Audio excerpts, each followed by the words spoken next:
Hello दोस्तों, स्वागत है आपके अपने YouTube चैनल कृषि दर्शन न्यूज़ पर। दोस्तों, अभी तक आपने अपनी आवाज़ अपना YouTube चैनल सब्सक्राइब नहीं किया तो सब्सक्राइब जरूर करें, साथ में बेल आइकन भी जरूर दबाएं।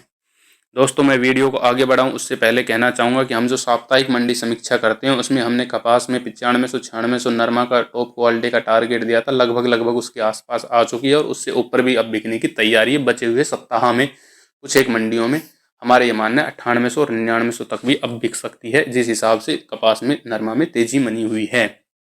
दोस्तों, इस पर हम कल आएंगे, कपास पर अच्छा विश्लेषण लेके आएंगे, अच्छा वीडियो लेके आएंगे, समय की गणना के साथ, समय की बात के साथ आपको टारगेट देंगे। जहां तक गुआर की बात है तो गुआर में भी दोस्तों कल या परसों में बड़ी तेजी बन सकती है। 400 से 500 रुपए की तेजी भी बन सकती है। हमारा ये अनुमान है। मंडियों में अच्छा उछाल देखने को मिल सकता है, या तो कल मिले या परसों मिले। हम गुआर पर बृहस्पतिवार को वीडियो जरूर लेके आएंगे, साथ में हम आपको अब मंडियों के भाव भी बताया करेंगे धीरे धीरे। दोस्तों, हम सरसों की बात करते हैं। आज सरसों में बड़ी तेजी बनी है। जो सलोनी का जो प्लांट है आगरा का, वहां पे सरसों सुबह 8200 खुली। उसके बाद उन्होंने रेट को बढ़ाया, 8400 गई। उसके बाद उन्होंने रेट को अब फिर बढ़ाया है शाम को, वो 8500 के आसपास उन्होंने कर दिया है सलोनी 42 कंडीशन। तो दोस्तों, इस प्राइस एक्शन के आधार पर दोस्तों एक और बड़ी बात, एक अंतर्राष्ट्रीय बहुत बड़ी न्यूज़ भी आई है, वो भी हम आपको बताएंगे। बड़ा कुछ सरसों में बदलाव हुआ है अंतर्राष्ट्रीय स्तर पर। वहाँ कुछ वायदा जो ट्रेड करती उनकी कीमतों में, वो भी आपको बताएंगे क्या बदलाव हुआ है और क्या किस ओर वो इशारा कर रहे हैं। दोस्तों, हमारा ये मानना है कि जयपुर कंडीशन, जब तक हमने आपको पहले ही बताया था कि कुछ भी हो जाए, जब तक जयपुर कंडीशन 7400-7500 की रेंज में बचाए हुए बेचनी नहीं है। अब जयपुर कंडीशन ने उड़ान भर दी है और जयपुर कंडीशन सीधा अब 8100 तक के लिए चल दी है। यहाँ से हमारा ये मानना है कि वो रेंज भी जनवरी में तोड़ के 8600 की तरफ जानी चाहिए। फिलहाल जो कंडीशन बनी हुई है वो ऐसी कंडीशन बनी हुई है जो राष्ट्रीय हो चाहे अंतर्राष्ट्रीय हो। उसके साथ ही हमने अंतर्राष्ट्रीय स्तर पर सोयाबीन में जो हमने पहली साप्ताहिक मंडी समीक्षा की थी उसमें बताया था कि यूएस सोयाबीन में बड़ी तेजी बनेगी। हमारे टारगेट आ गए हैं और हमने और ऊपर के टारगेट अपग्रेड कर दिए। और बड़ी तेजी ईडेबल ऑयल में अंतर्राष्ट्रीय स्तर पर मन रही है और बनेगी। और जिस दिन सरकार ने 6 अग्री वायदा बाहर किए थे उस दिन भी मैंने आपको बताया था, एन केन प्रकारेण मार्केट को चलना अंतर्राष्ट्रीय मार्केट के हिसाब से ही है। सरकार अपनी पॉलिसी से कुछ भाव या तो पैनिक मचवा सकती है या थोड़ा हल्का फुल्का भाव को चेंज कर सकती है, क्योंकि जिस चीज की डिमांड अंतर्राष्ट्रीय स्तर पर है वो डोमेस्टिकली चीजों से अब कंट्रोल नहीं होगी, क्योंकि अब ग्लोबलाइजेशन का जमाना है। बंद इकोनॉमी होती, अपने अपने देश का व्यापार होता, अपने देश में ही रहना होता तो हम उसको कर पाते, उसको भाव को बिल्कुल अस्थिर कर पाते। कोई बात नहीं, हम उस भाव को किसी भी कंडीशन पे ला सकते थे।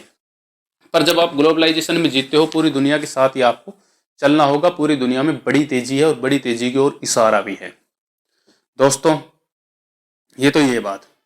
दूसरी, अब जयपुर कंडीशन 8100 से 8200 की रेंज की तरफ, यानी कि ये जो रेंज है 8200 जयपुर कंडीशन की, 8100-8200 की, ये जनवरी के पहले सप्ताह में वहां तक भाव पहुंच जाना चाहिए और उससे ऊपर की तैयारी जनवरी के अंतिम सप्ताह में सरसों को कर देनी चाहिए। यानी 21 से 26 जनवरी तक सरसों का भाव, जयपुर कंडीशन का भाव मैं आपको बताऊंगा, वो 8600 की ओर जो भी फैक्टर है। उपलब्धता की जहां तक बात है, उपलब्धता पूरी है। लगभग हर साल भारत के पास शॉर्टेज रहती है। इस साल थोड़ी सप्लाई चेन होने की वजह से हा हुल्ला ज्यादा मचा। जहां तक रबी की बुआई का आंकड़ा है, बड़ी हा हुल्ला मच रहा है कि आने वाले ये सरसों आ जाएगी, वो सरसों आ जाएगी, यहां सरसों का फूल देखा मैंने, वहां सरसों का फूल देखा।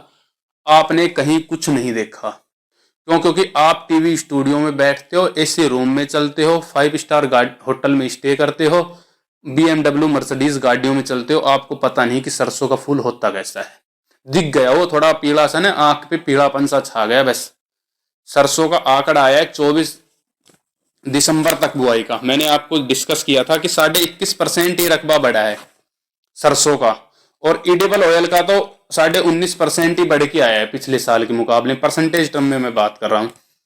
इस साल फर्टिलाइजर की कमी की वजह से भी सरसों का उत्पादन, मेरा ये अनुमान है, 20% गिरेगा। क्यों? क्योंकि आप पहली बार में जैविक से या बगैर फर्टिलाइजर के एक बार उस जमीन से सेम उत्पादन नहीं ले सकते। और कुछ कारण ऐसे भी है कि पछेती बिजाई हुई है फर्टिलाइजर की कमी से। जिन लोगों को बीज भी फर्टिलाइजर भी मिला है, पछेती बिजाई हुई है। और पछेती बिजाई से होता क्या है कि अगेती फसल के मुकाबला कभी नहीं कर सकती। जो समय पे बुआई होती है वो उत्पादन वो फिर भी नहीं दे पाएगी जिनको फर्टिलाइजर मिल गया। उसमें भी आप ये मान के चलो, हम जहां खेती करते हैं, हमारा निजी ये मानना है कि मन दो मन का फर्क तो जरूर आता है। जिस भी हिसाब से जड़ती है उसमें 5-7-10% की गिरावट तो जब भी आती ही आती है पछेती सरसों में। ये अनुभव है हमारा खेती का। बात दूसरी हम करते हैं आगे, अंतर्राष्ट्रीय न्यूज। ये तो रही कि कुछ नहीं है, ये खाली हवाई फायर है। कुछ लोगों की बनावटी बातें हैं कि सरसों के फूल नजर आ रहे हैं। उन्होंने कभी सरसों के फूल देखे नहीं। उन्होंने टीवी में बैठते हैं वो एसी रूम में और व्यापारियों को परेशान करते हैं और व्यापारियों को दिखा देते हैं हमने सरसों के फूल ही फूल देख रहे हैं, ये हो गया वो हो गया। कुछ नहीं है ऐसा। ग्राउंड रियलिटी ये है आज की डेट में। अच्छी सरसों खड़ी है, फिलहाल टाइम फसल अच्छी है, मौसम अच्छा है और मौसम की मार का भी से किसी को नहीं पता। पर फिर भी 20-22% जो रकबा बढ़ा है वो उतना उत्पादन नहीं बढ़ेगा। अगले साल 10% ही आप उत्पादन मैक्सिमम बढ़ा पाओगे। मैक्सिमम, अधिकतम, जब सब कुछ अच्छा साथ दे, मौसम भी, जो 75 सरसों की बिजाई हुई है इस पे समय पे एक बारिश हो जाए जिसकी वजह से मौसम थोड़ा सा ठंडा हो जाए, गर्मी कम पड़े। दूसरी बात, अंतरराष्ट्रीय खबर। अंतरराष्ट्रीय बड़ी खबर आई है चीन से। चीन से खबर यह आई है कि अंतरराष्ट्रीय में स्वांसू में एक खल का वायदा ट्रेड करता है जो अपने लाइफ टाइम हाई पर आ गया है। यानी कि उसका जो अधिकतम भाव था अभी वो खल का वायदा वहां है। तो अंतरराष्ट्रीय स्तर पर बड़ी तेजी, और वो भी चीन जैसे देश में जहां पे डिमांड अधिक हुई है सरसों की। इसका मतलब भारत की भी सरसों की खली या सरसों के भाव को अधिकतम ऊंचाई पर जाना ही होगा। कुछ सरकार ने कुछ गड़बड़ कर दी, कुछ जो कर चुकी है सरकार उसकी वजह से 5-7 लाइफ टाइम हाई की ओर भाव जा रहा है। ये थी सबसे बड़ी खबर। अब दोस्तों भाव की बात करते हैं। हमारे पास ज्यादा मंडियों के भाव तो आज उपलब्ध नहीं है। आगे से हम कोशिश करेंगे और मंडियों के भाव बढ़ाएं। जहां तक खैरतल मंडी में भाव की बात करते हैं तो खैरतल मंडी में कपास बिकी 9,000 नरमा और रेवाड़ी मंडी में कपास बिकी 9200। सरसों आप सभी वाकिफ हो कि 7700 7,700 जयपुर कंडीशन गई है आज। भरतपुर कंडीशन और खैरतल जो कंडीशन लगभग सेम से चलते हैं। भरतपुर कंडीशन 7400 के आसपास है और खैरतल कंडीशन आज 7300 है। दोस्तों ये वीडियो रिकॉर्ड होने तक के भाव हैं, उसके बाद कुछ बदलाव हुए हैं वो हमें नहीं पता है। सरसों एक तेजी की ओर इशारा कर रही है। जनवरी के फर्स्ट वीक में सरसों जयपुर कंडीशन 8100-8200 की तरफ जा रही है।